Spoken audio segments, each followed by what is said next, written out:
Hello there. Welcome to the Rise Up with Margarita show. I'm Margarita Alcantara, and I do my weekly Monday at 2 p.m. Eastern Standard Time. My show, Rise Up with Margarita, to help those emerging leaders of light show up and shift the consciousness of power on the planet and awaken the planet. And so, if you are just joining us now, every week we do a new topic, and today's topic is going to be how to create empowered lightworker empath boundaries. And I'm also going to be having a Q&A as well. Normally I do take some questions if we have room for it during the lives. Hi, Nancy. Good to see you here. J Lambo is here as well. Saying hello to everyone here. And as we step into 2021 holidays. I mean, some of us have been doing that for a couple weeks now, but this week is kind of ramping it up. And so I've been hearing it from a lot of empath light workers, a lot of the concern that they're having around how do I show up in my power during the holidays when I'm, when I might have loved ones that I'm spending time with that may not really be that supportive, right? And not to say that all light worker families are like that, but just sometimes that's been the case, right? And so if that's you, this is really going to help you establish some healthy energy boundaries so that you are really clear in your energy, you are enjoying yourself, whatever you're doing for the holidays, and also you are able to cultivate heart-centered relationships because and I'll get into it a little bit later because I'm going to talk about that in the talking points in a moment. But the reality is that when we're talking about boundaries, it doesn't mean you are severed from society and that's all there is, right? There are nuances, and that's when mastery comes in. It's not just always just shutting people down, cutting them off. I mean, sometimes that's necessary. I've done that, but then when you really get into the mastery of things, it's really about how can I maneuver and work through this experience so that it's in the greatest good for everyone involved, right? Because that's when you're able to be really mindful. And that's actually when you're developing your conscious power as well. So, yeah, Nancy is sharing can be energy draining for sure. Yeah. And so what I'm going to be doing is I'm going to be opening up, this space for questions specifically about creating healthy, empowered empath boundaries. And so before we do that though, I'm going to share with you why it's important to create empowered empath boundaries now more than ever. And I'm also going to be sharing how that gets to look like. So we're going to talk about I don't know about scenarios. I mean, you can ask me about scenarios if you want, but giving you some ways that you can shift that dynamic so that it's actually something where you can enjoy yourself, you can expand your relationships and expand yourself on your powerful path, right? So, I mean, it's really, really, all of this is so important. And so first of all, here's why it's important to create empowered empath boundaries now more than ever. So, you'd have to be living under a rock to not see that there's a lot of intense energy going on right now. Of course, it started a lot more in 2020, but honestly, the energy's been ramping up beforehand, before even 2020, actually. And then 2020, 2020, that's going to be in the future for sure. That became more of really just bubbling up to the surface what was already there, so if there was a lot of stuff that you were holding on to, trauma that you were holding on to, just anything that's unhealed, all that shit came up last year, did it not? And then it's going on into this year 2021 where it was just really about okay, so this is our experience, what do we get to create now? What do you want to create from this? Because at first 2020 was oh, this is fine. Or it was hear me roar, and all this stuff. But now 2021 came along and, it became a lot of oh my God, when is it going to end? And it became a lot of that, and so there's been some pieces around exhaustion. And so sometimes people just don't want to deal, or, maybe you just kind of don't want to address something anymore, or maybe you're just fed up and maybe you're like, dealing with the straw that broke the camel's back, so to speak. There's a lot of different dynamics. So suffice to say, there's a lot of energy in the collective, in our society, on the planet. And if you're an empath, you are feeling all of it. Like, I mean, raise your hand if you feel that way, right? Like, I mean, are you like feeling everyone's stuff, right? You can feel everyone's concern, their fears, their rage, their sorrow, their anger, like whatever they're feeling. I mean, do you pick that up? I mean, because I know that I do, but here's the difference between an disempowered empath and an empowered empath. Yeah, see, Rose is saying yes here, right? The difference between a disempowered empath and an empowered empath is that across the board we'll feel it, right? And Lamorla is saying, yes, I feel all of it. Yeah, I hear you, and you're not alone, right? Jack Smiles is also saying the same thing. And so, and to be honest, like the people who are not empaths, they can feel it too. They just are not very aware of it, because energy's energy. No matter how hard ass you are, like everything is energy. And we feel frequency and energy before we even start talking with each other, right? Like, I mean, when you meet someone for the first time, you're not like, oh, what a delightful person, right? Or it could be like they're a delightful person, or it could be like, wow, I am not feeling them at all, right? And they haven't even opened up their mouth. And that's because frequency speaks faster than words. And words, like, honestly, if you're also a starseed, if you're a starseed, it's kind of rudimentary to be using these words, right? It's because so much of it is telepathic. So we actually can speak at that level, but in order to be able to use that ability, we actually need to be having developed our power, our internal spiritual power in a certain way to really start really developing that. And so that's something that starts to happen. So that was number one, like really it's that collective experience that we're all feeling. And here's the other piece around that is that, as you can see, yeah, someone's mentioning 11:11 on their end, right? Pacific Standard Time. As you can see, there are a lot of people who have unhealed stuff. And maybe you've got unhealed stuff, right? I mean, there's no judgment there. But what I'm saying is, when people are not taking care of their unhealed stuff, like, they're actually exuding that, because when you are really in your power, you are aware of what you're exuding. You're aware of your essence. You've cultivated your essence, and then you're literally just exuding it. And sometimes you're not even, most of the time, I would say, you're not even trying to consciously exude it, right? Like it's just coming from you. And just to give you an example of that, that's something that I hear all the time of like people telling me like, wow, I can feel your energy even before I spoke to you. Sometimes when they book their calls with me.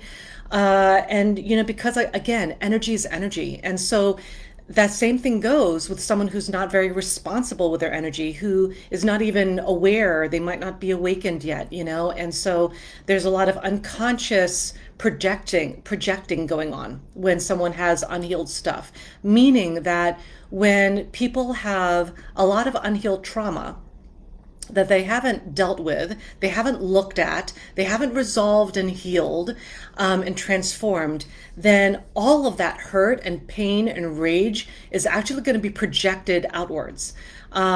Maybe you're aware of it because you've experienced it yourself. Maybe you've done that, I mean, it happens, right?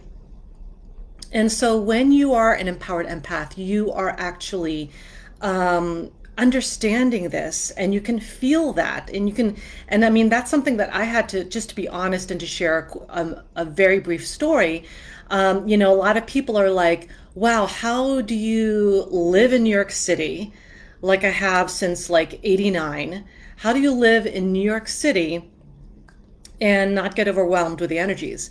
And the answer is you get your boundaries trampled on, and then you stand up for yourself, and then you figure it out real fast after that, right? So I mean, that's what happened with me, is that I was all like light and fluffy, and then it's just like bam bam bam, and it's just like, and when the pedal goes to the metal, at the end of the day, it becomes either you succumb to that discord and all that crazy energy, or you figure it out and you elevate yourself, right?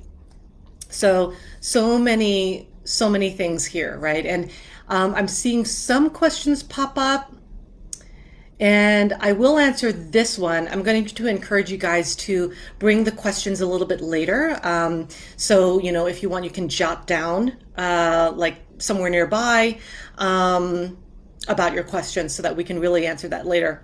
But this one that I'm seeing here is actually really relevant to what I'm talking about right now. So, how do we deal with so many unconscious? And that's a good question, because there's a lot. There's a lot of them, right? Like sometimes you'd think, why isn't everyone awake? And the reality is that, people awaken at their time, it's their journey, and it depends on what they allow themselves to expose themselves to, what they allow themselves to see, what they still don't want to see, what they're not willing to see, and what they're not really ready to deal with. It kind of comes down to that too. And so when you're dealing with so many unconscious, like there is right now,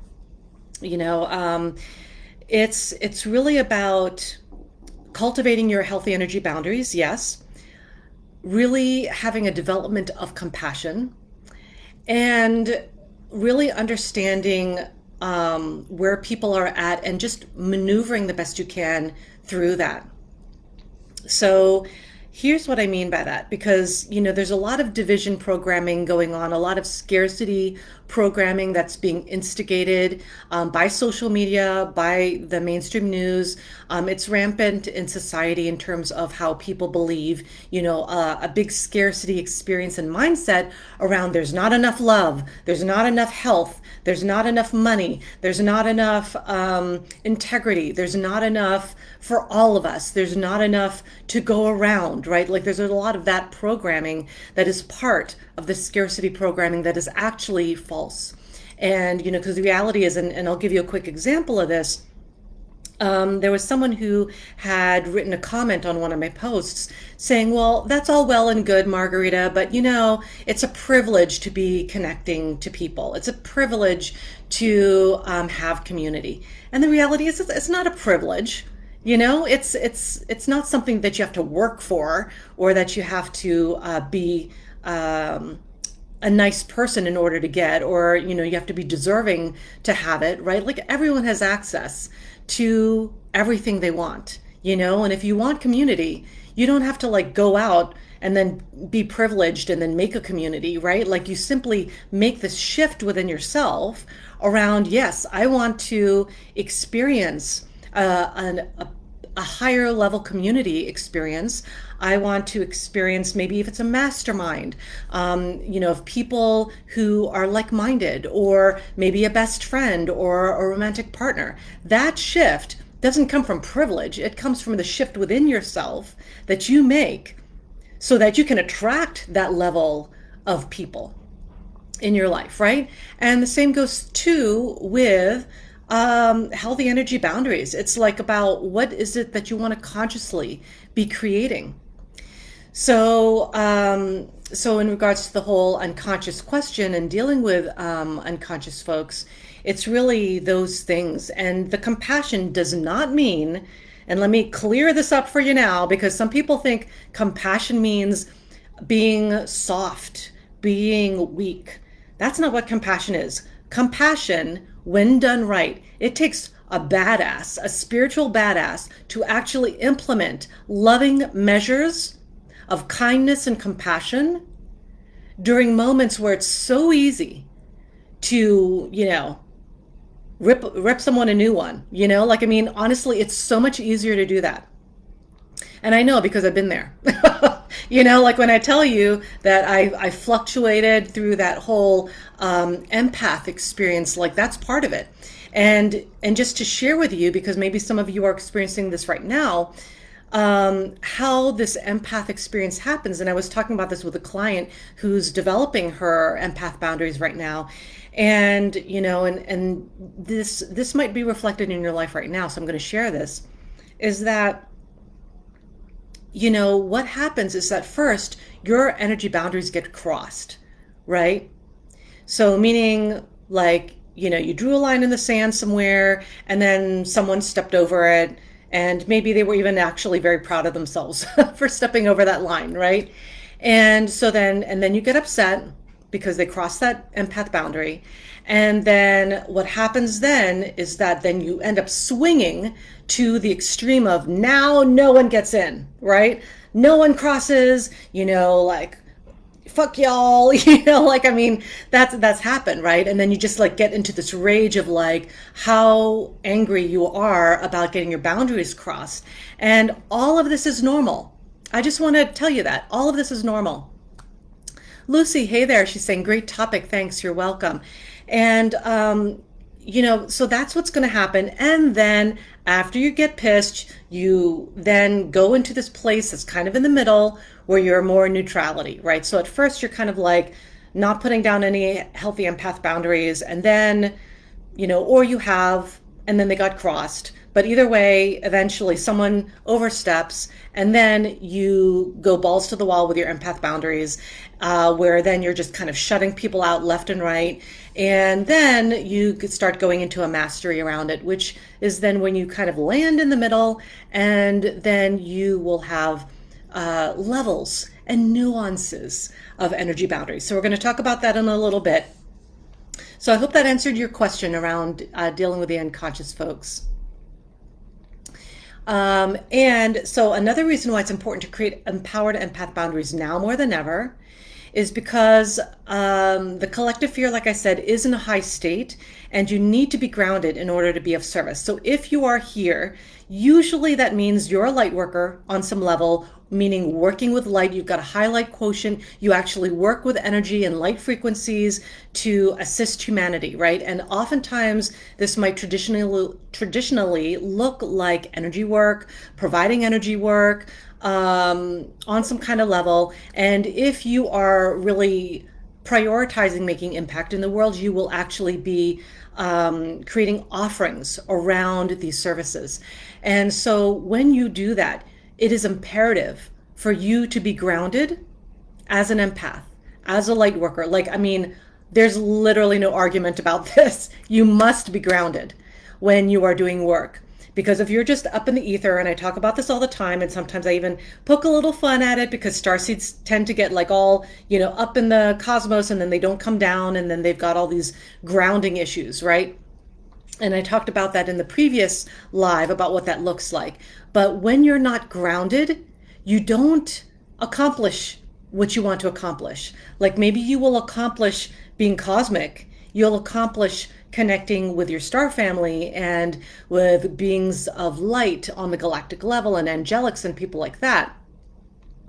But, you know, but then when it comes to actually implementing it and actually creating change on this planet, it is very difficult if you are not grounded, if not impossible.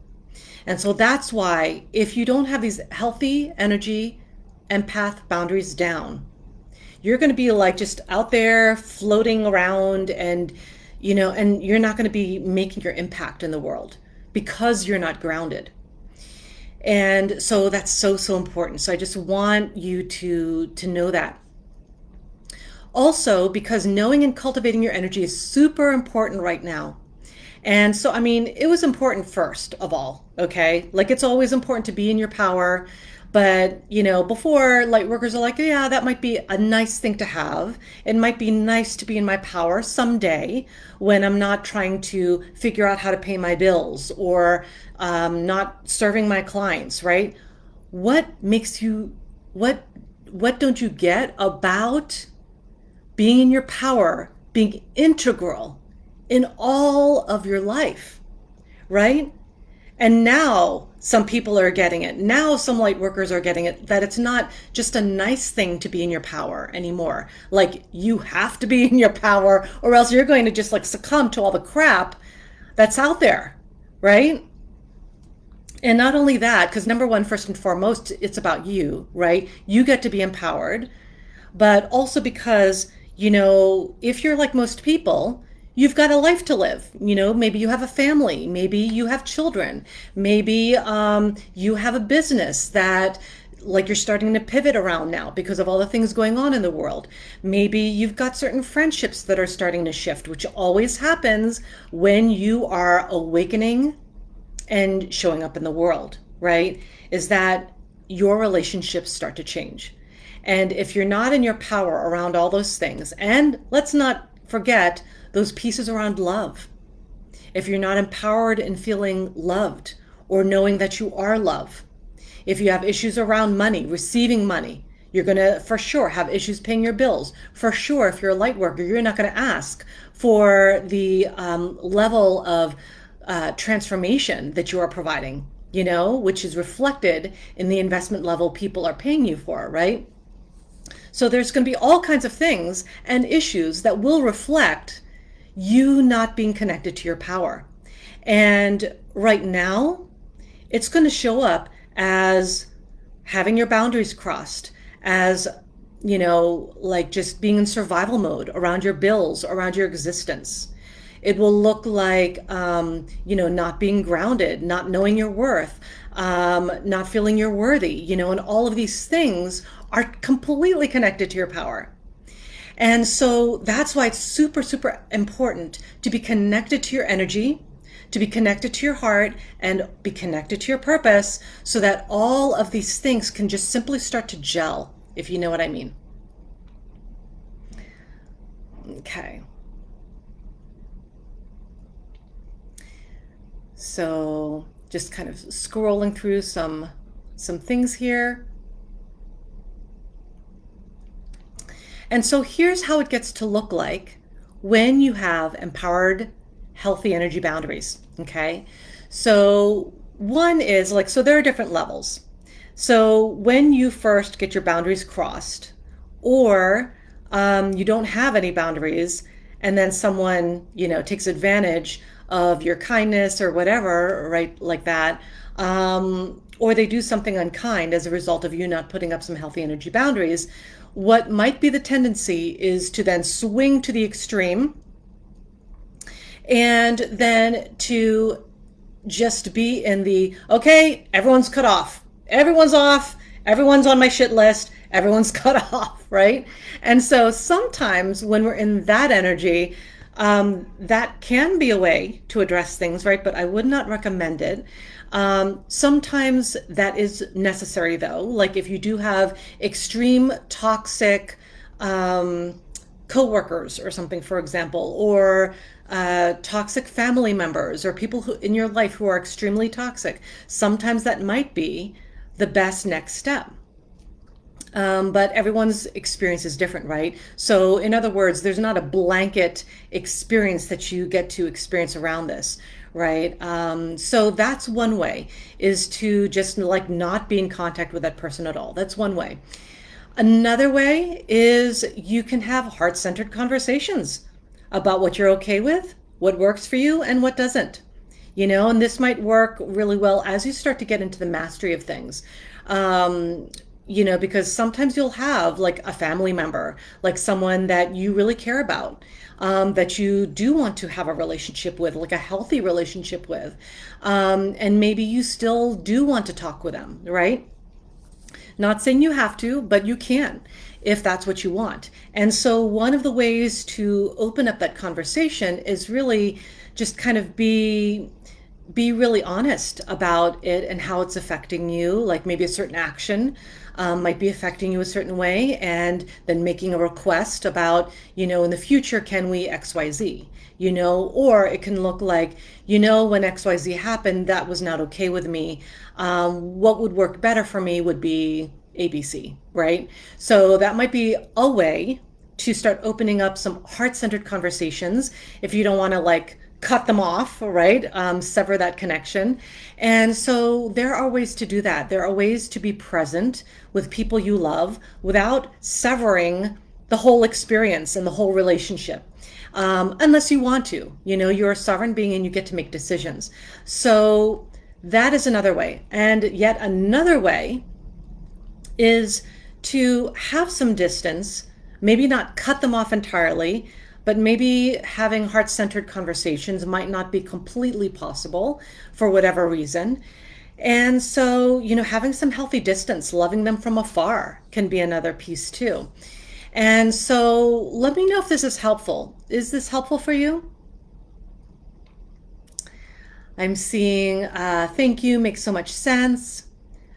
Lieta is saying, this is perfectly timed. There is clarity for me on how you explain the reasons for grounding and how being in your power looks. Yeah, because being in your power the way your power looks isn't just, I feel powerful, yay. Some light workers think that's what being in your power looks like. They have a good day, they have a single download, and then now they're in their power, right? It's a lot more than that. And it's something where when you're truly in your power and you're embodied in it, and this is something that I really help my private clients with, is really getting embodied in their power so that literally everything they're experiencing in life is infused with the consciousness of their power. Literally power is a consciousness. Just like wealth, it's a consciousness. All of these higher level frequencies that are coming into the new earth, they are levels of consciousness. So the faster you can actually connect with that understanding of that, this is all about consciousness. It's not about, something that happened here or this event happened. It's what is the consciousness that you're developing? You know what I mean? Okay. Super helpful. So needed this today. Love your energy. Thank you so much. That's what I thought, says Rose. And Sabina, hey Sabina. Yes, I don't like how everyone thinks the only option is division and severing relationships. Conflict resolution needs to be taught more. Compassion in caps, she says, for yourself and others. Absolutely. And I couldn't agree more with that because it's kind of that initial thing, right? And to tell you the truth, I was there, right? Because I had my boundaries crossed, by people that I thought would be respectful, right? That, they know better. So, I'm going to just trust that they're going to honor my boundaries, right? And so I just didn't take responsibility on for myself at that time to take ownership of my energy boundaries, right? I put it on someone else to take care of my energy boundaries, right? When that's not the way it works. It works when you cultivate your own healthy energy boundaries, and how other people react is on them. So and I hear this all the time where there are a lot of light workers and they start implementing their energy boundaries, and I kid you not, I would say 90% of them, when they first implement it, they tell me, I just felt like I was such a bitch. I felt like I was being a total bitch by doing that. And the reality is that that's the perception you have because you're not used to standing up for yourself, right? If that's your experience. But when you start to really do that more than once, you start to realize that, oh, I'm actually just saying I'm not okay with something, and that's okay to express. Because most likely that other person is saying, I want you to do this, I want you to do that, you shouldn't be doing this, and crossing all kinds of boundaries and, telling you about yourself, right? When that's not their business. You are your own business, right? So that means that you get to take care of what is it that I need, so it's not selfish. And that's another thing too, is that I hear from a lot of empaths when they're first starting to establish their healthy energy boundaries is that they think they're being bitchy. They think they're being selfish. They think they're being unkind or mean. And you're not being mean by establishing healthy energy boundaries. Because I'll tell you one thing. Truly mean people are not thinking that question. They're not saying, I wonder if that came off as very mean. They're not thinking that. They're just being mean, right? They don't care. So the fact that you are like, wow, I wonder if that was really mean of me or if that was really bitchy of me, that means that you are conscious about your actions and trying to be a better person, you know? And truly mean, unconscious people are not thinking like that. They're just in that unconsciousness of, just doing whatever they're doing, right? So, yeah. So that's very true. Rose says, how to cultivate compassion, right? So I mentioned earlier, because she's speaking about what I mentioned earlier. So I was talking about how you get to develop compassion for unconscious folks. That doesn't mean be what's the word? Like, I was about to say step over, but that's not what I meant to say. It's like being someone that you can step on. Like, I mean, that being compassionate and loving and kind does not mean that you're setting yourself up to be a doormat. Okay, that's not what that means at all. So when you're developing compassion, understand that begins with understanding that there might be a story behind their anger. And here's the thing: whenever there's anger and rage, underneath that, it's not truth, right? That's underneath that rage and anger is not truth, it's fear. And the faster you can see that, right? Like all these people who are angry, like there's a difference between being in your righteous anger, of course, because it's sometimes also healthy to be in your anger. But what you're seeing displayed on the world stage is rage, division, amplification of anger, and unhealthy boundaries. That's what you're seeing on the world stage right now. That is not healthy. All that rage and all this anger and all that stuff, that underneath that, under all anger, is unhealed trauma and fear and sorrow. Okay? That is what's really under anger and rage that just goes on and on and on and on. Right? And so, in order to develop compassion for that type of person who is displaying that rage, of course, first of all, don't put yourself in the line of fire, right? Like, so you're not here saying, hey, over here, let me have some compassion for you, right? Like you're like, as I mentioned last week, I think it was last week in my last week live, like self-defense 101, don't put yourself in the line of fire. Don't put yourself in dangerous situations, right? So that's number one. And then you get to see what's underneath all that pain, what's underneath all that rage. And if you even just kind of like do a quick sweep energetically of this planetary anger and frustration, it's fear. It's fear. It's the unhealed trauma of the collective consciousness that is right now rising up. So it's not chaos for the sake of chaos. What's going up right now is all this unhealed trauma that the collective has been holding and has been unexpressed for eons. That's what's going on. And so in order to develop the compassion for that person who's displaying that, who's showing the symptoms of that, right? You understand that that person is afraid.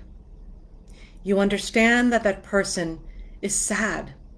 You understand that that person carries deep unhealed sorrow that they are just hauling ass with every single day, right? And then develop compassion for them, like, that sucks, right? Like, I feel for that person.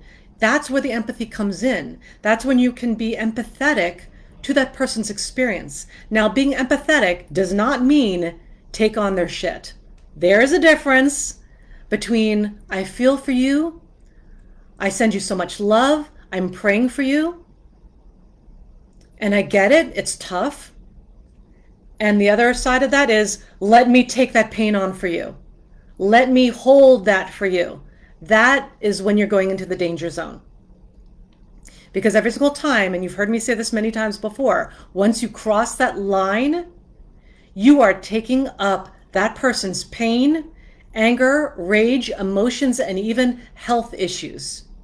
And Since we're talking about energy here, and most people who are here are light workers, you're also taking on whatever they're possessed by, right? Because if someone is extremely depressed to the point of even being suicidal, they're already possessed, okay? And if you're trying to take on their energy, thinking that you're going to help them, what you're really doing is you're taking on someone's anger, rage, emotion, pain, and possession, and their fear. And then that becomes yours. And then guess what? That other person, they might feel better for like a millisecond. And then what happens after that? They repeat the patterns over and over again because they didn't learn the lesson. So when you are taking on other people's energies, you are actually taking away their sovereignty from their journey. Because you're actually taking ownership of their journey, and that's not your job. So that was a long-ass-winded way of answering your question around developing compassion. So I hope that helped. Letitia asks, can you be in your power even if you cannot find resolution in conflicts? Absolutely. So here's the thing about being in conflict. It's not about winning, and it may not even be about being heard. It's actually about what is for the highest good of all at that moment. And with that in mind, when you're having an argument or a heated conversation or some conflict where you're having some intense conversation, just because it may result in like people, busting a gasket, right, does not mean that you were disempowered in that experience because it didn't result in harmony, right? Being in your power doesn't always look cute. Being in your power doesn't always mean that everything's going to be wrapped up in a tiny bow, and made all pretty at the end of the conversation, right? Sometimes that means like, fuck this, I am severing ties now. Sometimes it looks like that. Or it could look like, I gave that person a piece of my mind, and now I get to step back and I get to reflect. And I get to reflect on, was that the best protocol? Was that the best approach? Is this something that I want to shift? Is there more room for transformation, right? So that means that, even if your conflicts don't end up in harmony, sometimes that's the healthiest thing. Because when you are a truth teller and when you're truly in your power as a light worker and an empath, you are speaking your truth. You are being authentic and integrity to who you are and what's in true alignment with your heart. And if you're doing that, you are going to piss some people off. Okay? Guaranteed. So if you're going to just pussyfoot around and you're like, no, I just want people to feel good, then you are most likely compromising yourself. You're most likely compromising your own integrity for the sake of not rocking the boat. And if you are truly here to help heal the world, you are guaranteed here to rock the boat. Okay? So your goal of not rocking the boat is going to fail every single time because you are meant to be, I don't want to say a rule breaker because that's not the energy I'm looking for. You are meant to create new systems. And in order to create new systems, you must first break the system. You must first jam the system. You must first deconstruct the system. And that begins from within. So I hope that helps. So now we're going into question mode. Let me know if you've got any questions specifically about how to create empowered empath lightworker boundaries. I'm only going to be answering questions around that. And that in itself was a boundary, right? Because I could have said, just ask me whatever, right? And you could say that, but then what's going to happen is that there will be all kinds of questions. And sometimes, all kinds of questions start coming through, and I've been there. So wouldn't recommend. And that's why every single live, I'm always on topic. And, as you can tell, I'm always on topic. And that's not because I came out of the womb being on topic. I'm on topic because I learned to be on topic. Because certain things didn't work and certain things did. And so when you are always testing things out, which you should be doing if you are a light worker who is empowered, you're always doing certain things, new things, testing things out. Does this work? Does this help? Does this help me advance? Does this help me expand? Does this benefit the world? Right? And you can't know until you just do it. So you want your clarity around what you're doing in the world? Start taking action, right? And most importantly, start from an aligned place of action. And that's something that I help my private clients with, that aligned action. So I'm seeing the comments here. Love it. Thank you. You're so welcome, Rose. Someone else is saying absolutely what my soul needs. Thank you for that insight. Yep. Say it louder, says someone. And so I'm seeing a question here. When your mother deliberately disobeys your boundary, how do you still have a relationship? Ooh, so juicy, right? Because I've actually experienced something similar myself, not with my mom, but it's something where, normally I'm very quick with this doesn't serve me out, I'm very quick like that, and the faster that you honor your energy and you honor your light, and also the more that you're in your power as a light worker, you just make decisions based on your intuition and you deploy it, you do it, right? And so I'm very good at bam, done, not handling that. But when it comes to these more nuanced relationships, it depends what you want, right? It depends what you want to have with your mother, to be more specific in this question.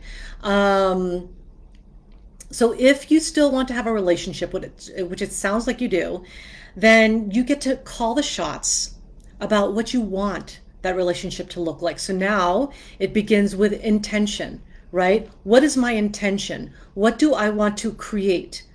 This is what an empowered light worker, how they approach these things, right?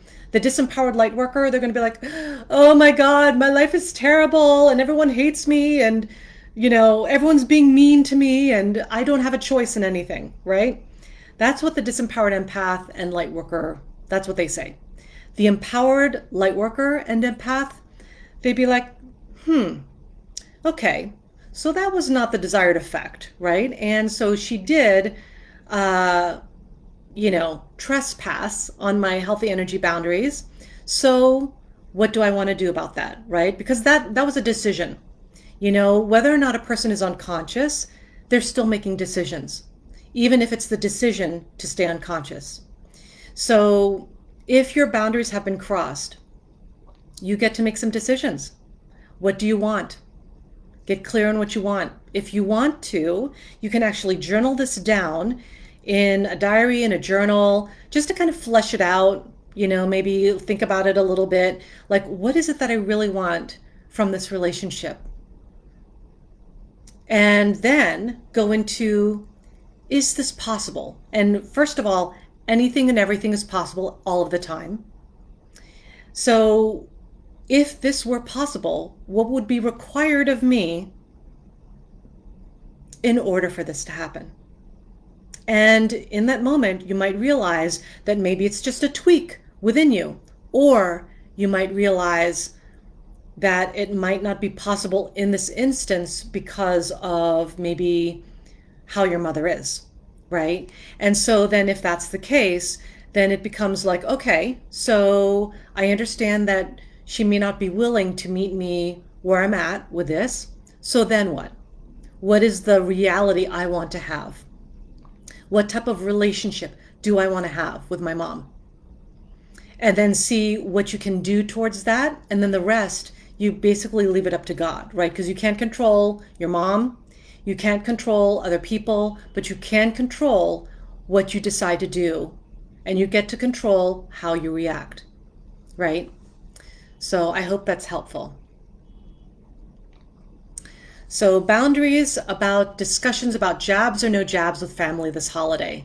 Ooh, another juicy one. And one that I myself have already had the pleasure of exploring with my family. And so here's the thing. It's kind of like all the same as I mentioned before, right? There can be many levels, and it depends on what your end, or should I say desired result or outcome is, right?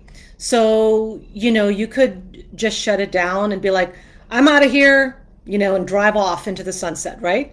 That may work for you.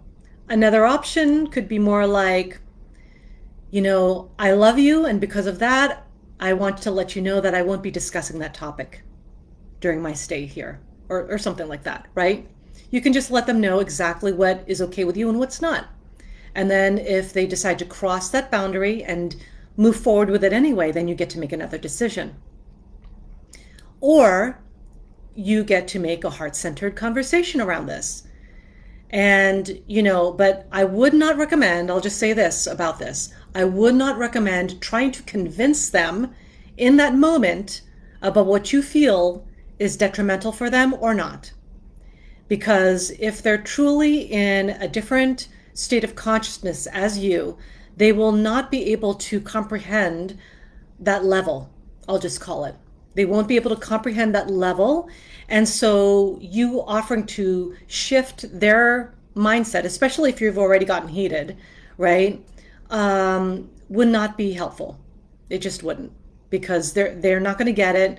They're just going to get more inflamed, and especially if they're unconscious, they're going to come from that unconscious rage, So it's depending on that, right? So I wouldn't recommend, whatever way you slice it, whatever option you choose, to try to be convincing them, because unless they get curious, that's when you can share, right? When people then say, you know what, I put some thought around what you said, and I'm curious, what about blah, blah, blah, right? Then you can share with them. And this goes across the board when it comes to being an empath, when it comes to, working with people who are not yet awakened in their consciousness, is that you don't impose your belief system on them thinking that you're doing them a favor, right? Because what you're doing is just pissing them off. They're not going to get you. And also they didn't ask for it. Maybe they're kind of happy being unconscious, right? And that's their decision. So when you start to impose your belief system on others, as like, no, that's wrong, you should be doing this because XYZ, right? It's going to totally go over their head, and you're also trying to take ownership of their journey. So this is where you get to wait, and all you need to do is just create some curiosity around it, if you know what I mean. So you don't need to impose your belief system on them. You don't need to give them facts about what's really going on, right? You can just simply develop some curiosity, like, because like, for instance, one thing that I've learned, I'm just going to share here. And I'm not going to turn this into a conversation of jab or no jab, because that's not the point of this topic today, right? But what I am going to share is that the majority of my patients in my private practice have gotten the shot, and they are the ones who are getting COVID, right? Not to say that those who are not, right? But I'm saying a substantial amount of my patients have been experiencing that, right? And so one way you could just kind of seed something in is just, you're talking about your personal experience here, right? So it could look something like, it's very interesting. The majority of my patients who are vaccinated are the ones who are really getting sick. They're the ones who are really in the hospital. They're the ones who are having a tough time around this. That's so interesting. And you can just leave it at that. And you also may choose to not say something like that. But whatever you decide to say is totally your call. But what that does is that seeds some curiosity, like, I wonder why that is, because no one can discount your personal experience, right? And so for me, I just happen to see patients, and I do happen to work with private clients and that kind of thing. And so I have this experience to draw from. And so no one can say, oh no, your patients did not experience that. I mean, some people will, because some people really like to be, deep under the rock. But, no one can really question your personal experience. And if you just share from that personal experience in a neutral way, not from saying you're wrong or judging or anything like that, that will really start to put a seed of interest, I'll just call it, into their head perhaps. And then if they're ready, they will ask you for more information. And that's when you share. So I hope that helps. And I know that I went into it a little bit more deeply than some of the other questions because this is a juicy question. And it's something that a lot of people are dealing with right now. I resonate with everything you're saying. Wonderful. So someone asks, do you have something you do to snap back into your power on a daily basis? A small routine or prayer or reminder to do in a situation to balance back from negative energy. And so I got this question also in my IG stories, so over the weekend I posted an IG question to people saying something like, what questions do you have about being an empath, an empowered empath during the holidays? And so this was one of those questions, kind of like, what do I do to get back to balance, to get back to center if something does happen, right? And so my answer then is similar to now, which is, let yourself get grounded in yourself. You can take a walk, get some air in your lungs, fresh air in your lungs. You can go out and receive some sun on your face, right? And get charged up by the Ascension Sun Codes, because that's really what the sun is giving us right now. It's giving us sun codes. So really make sure that you're absorbing that. And so just really interrupt the pattern, right? So if there's a lot of going on, interrupt the pattern with taking in fresh air, taking in new codes from the sun, taking a walk, energizing your muscles. Maybe you might even want to work out. Maybe you want to do some yoga. Maybe you just want to go for a brisk walk, or maybe you want to take your dog for a walk. Another thing too is you can just even say, let's see. I was about to say something, but it wasn't relevant to the question really. Another thing you could do, aside from doing that, is you could get back into your heart, right? Because whenever we're in argumentation mode, it's up here. It's up in the head. All the arguments are up in our head. It's never coming from the heart. So you want to recenter and get back to the heart. If you want to bring some extra rose quartz with you, bring that, wear that, because rose quartz is like the premier crystal for developing your heart power, transmuting anger into love, developing compassion, that kind of thing. And if any of this is breaking your heart, bring with you some rhodochrosite. Rhodochrosite is an amazing crystal that will help you transform those times when you're heartbroken, whether that be literally from, like a romantic relationship or a friend relationship, or like a conversation that really broke your heart. Have that on you. Sleep with that, meditate with it, put it over your heart, hold it on your heart with your hands, whether you're sitting up or laying down, and just really just connect with the transformation. And so again, going back to if you're feeling ragey, let yourself have a moment, right, to release and feel the feels, right? Because it's not that anger is bad. It's just that when it's lingering and then it just becomes toxic to other people, that's when it's bad, right? Or toxic to you. And so feel your feelings. And then when you've cleared that out, and give yourself an expiration date on that, right? In other words, don't stay in anger for a year, okay? Have an expiration date. For me, what I'll do is, I'll be pissed the F off, and what I will do is sometimes I will excuse myself, and I'll just be like, I will come back when I can be more productive and I have something nicer to say, or something like that, right? And then you do the work. You step away, you do the work, get back to center, get back to your heart, send the energy from up here down into your heart and down into the balls of your feet so that you can start getting grounded. And if you want to get extra about it, you can send roots from the balls of your feet into the earth to really anchor you into the earth frequency. And so then when you do that, you're grounded, and then you are connected with your heart.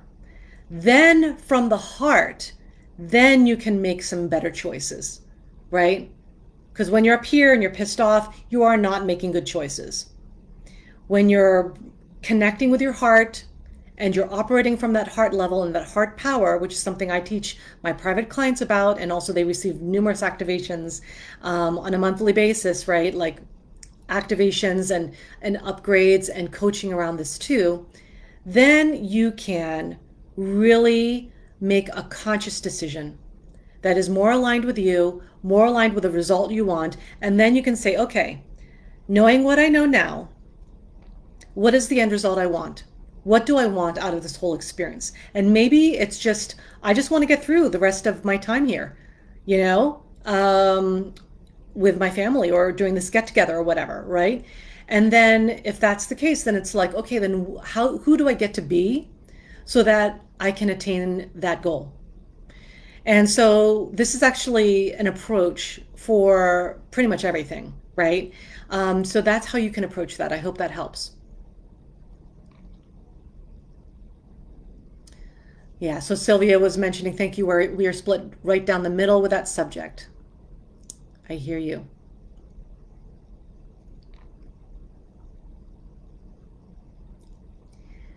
Okay.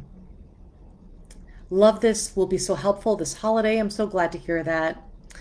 Um, okay. And so I'm seeing some other questions here that are not connected to healthy empath boundaries. So I'm going to just hold space for those questions that are on topic.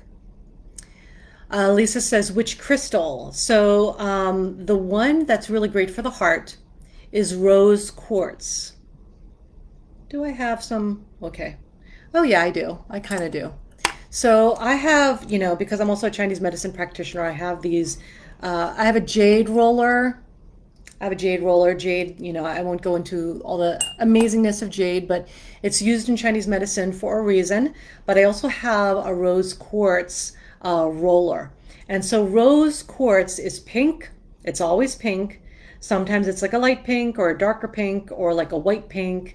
But this, just feel the energy of this rose quartz. It's just very like, it's soft, it's loving, it feels kind of gentle, right? But what it will do when you work with this, it will help you transform anger into love. It will help you develop compassion for yourself. It will help you to really get clear on your heart.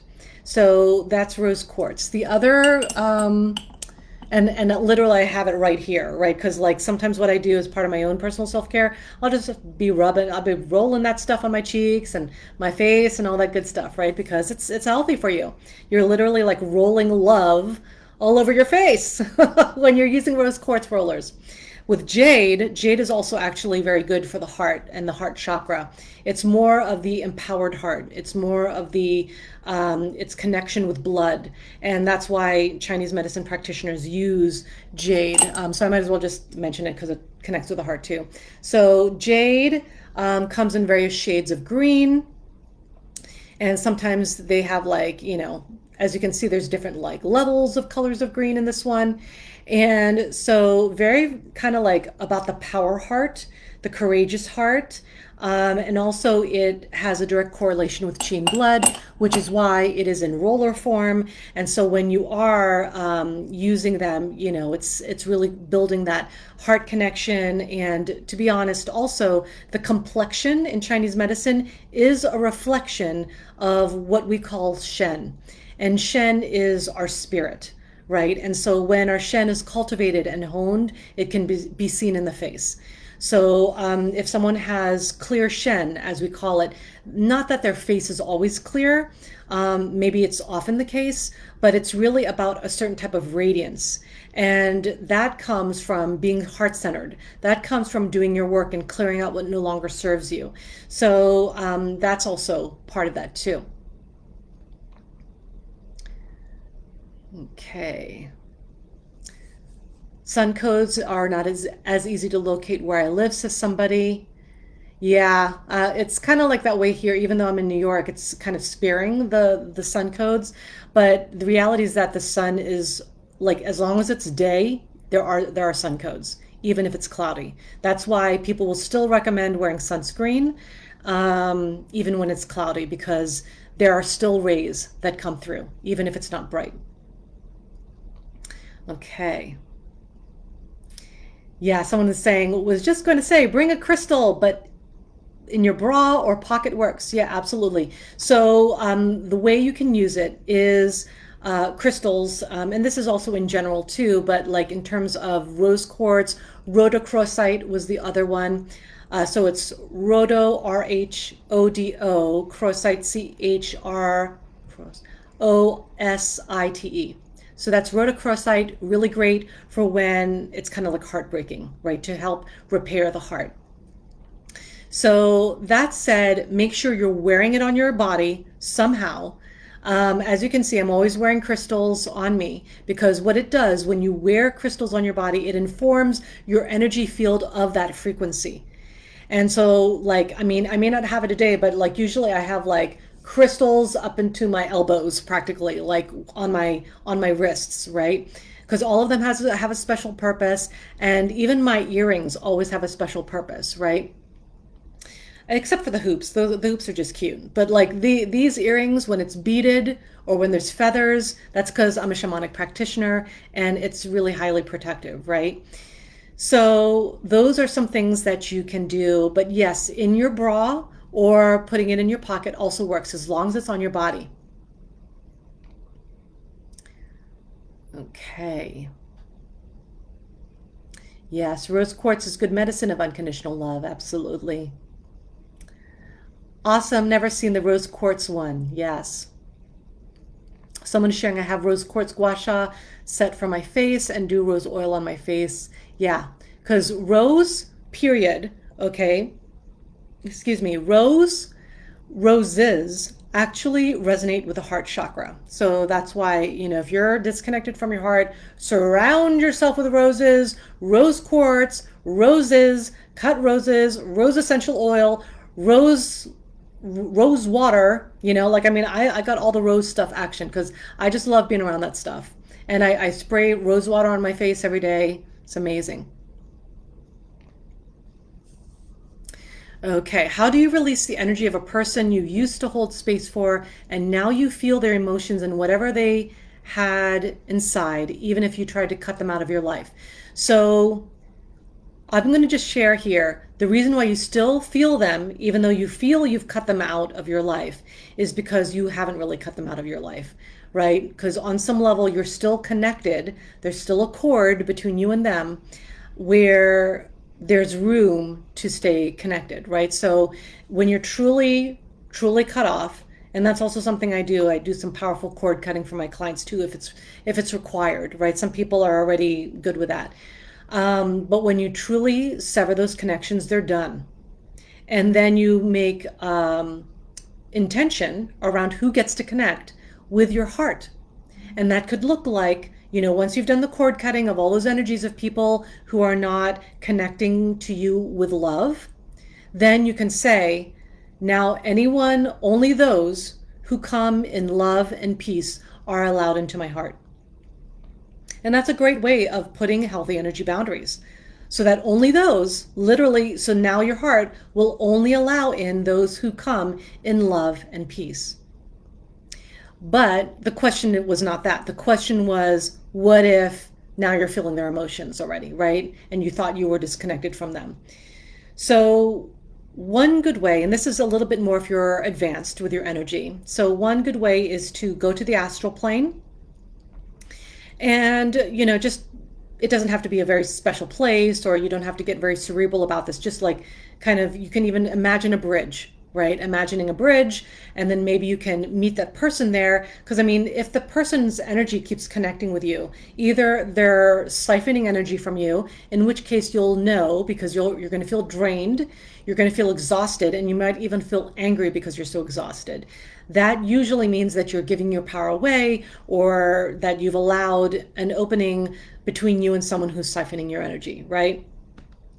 So you could connect with that person on this bridge, which is really you connecting with this person on the astral plane, and you can ask them, why are you still trying to connect with me, right? What is your purpose in trying to connect with me.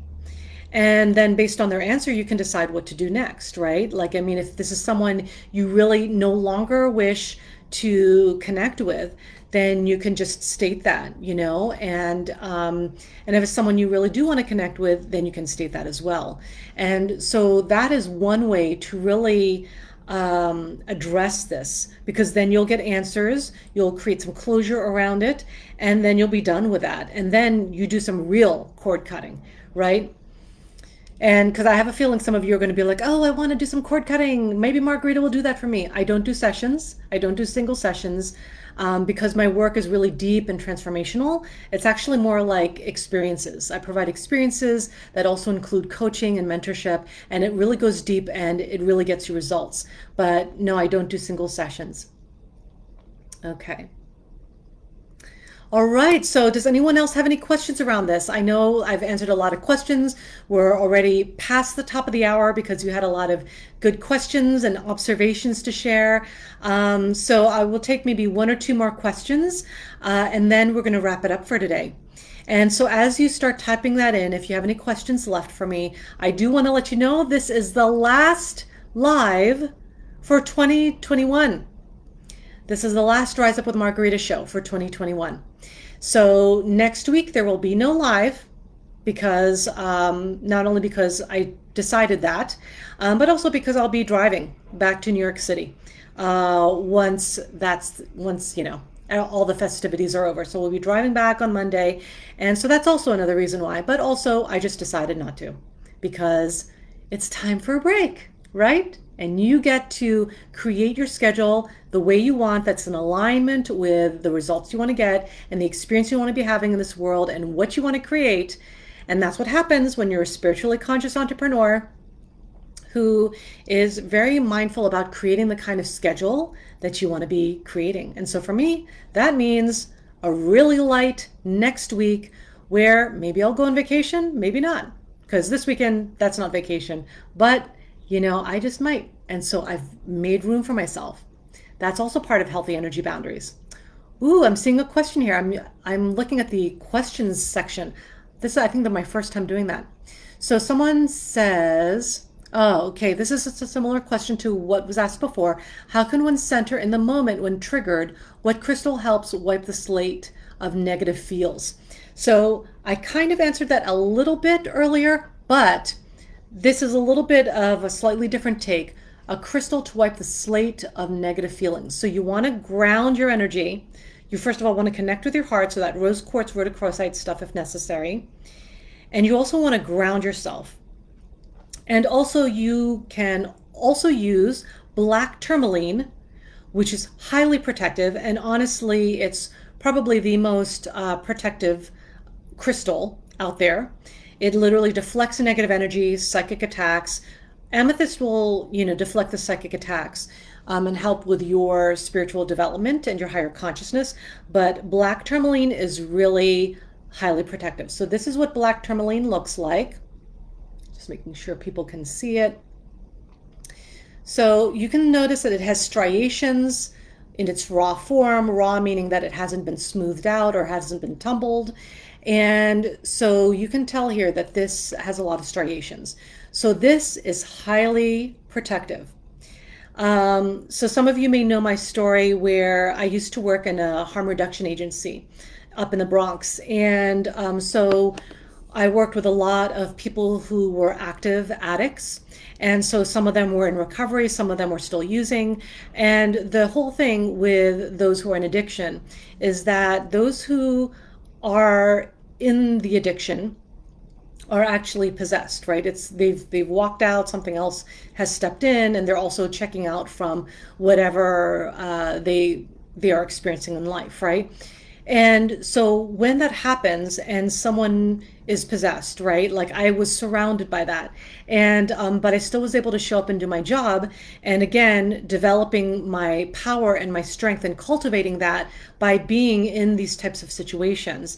And so it was a black tourmaline pendant that I wore while I worked there. And some people thought I was just wearing some nice jewelry, but what I was doing is I was protecting myself from negative energies and entities, actually, because I would look into the eyes of my clients there at the harm reduction agency, and it wasn't them, right? It was something else that was like, I don't like you, right? It was something else that was there, knowing that, I was performing acupuncture and Reiki, and they didn't want to get evicted, basically. So it's that kind of thing. So make sure black tourmaline, you might want to use that. And if you're using black tourmaline a lot, make sure you're clearing it. So that should be helpful. Okay. All right. It looks like you're all set, guys. And you're welcome. Yes, so many beautiful thank yous here, and I really appreciate that. Yeah, rose water. Talking about the rose water, here's one last tip about rose. I use rose nectar, and I've mentioned it in my stories before, but it's I think the name of the brand is called Pure Rose, I believe, but it's a rose nectar, which is really a cultivation of the rose energy and frequency and essence. And putting that in your water, I put that in my water every single day.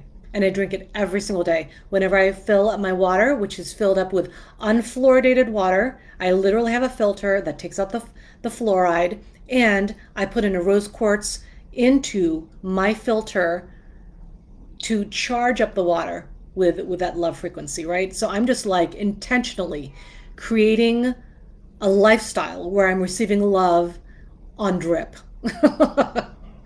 So important. Okay. So today's topic, if you're just joining, is how to create empowered lightworker empath boundaries.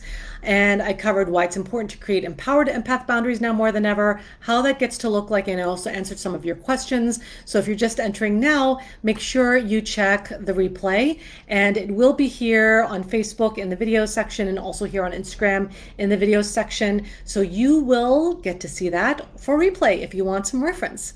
So have a wonderful week, however you decide to spend your holidays or not. I hope it's an amazing week for you. And although I won't see you live, you will see me on social media and in my reels and in my feed. Okay. Have a wonderful week, everyone. Happy holidays to you, and intentionally create your 2022.